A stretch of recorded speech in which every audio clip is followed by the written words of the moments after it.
لما كنت بالاستوديو عم جرب أوصف علاقتي وأنا راسم اللحن براسي لأكتب العلاقة المعقدة هي إنه هي انتهت من كتر ما أنا عطيت.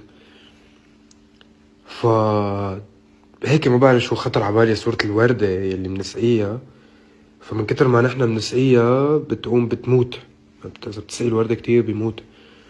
فهي اجت عبالي مثل الصورة وجربت صيغة إنه يا وردة ماتت عايدي من كتر السقي.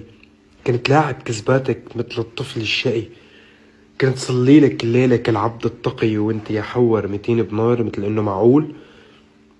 قمة بالتهكم السؤال انه انت يا حور 200 بنار، انه انا اللي كنت انه شايفك وردة وعم جرب انصفك بكثر العطاء، مش جرب موتك. فليه عم تلوميني؟ انا ما كان بدي اقتلك.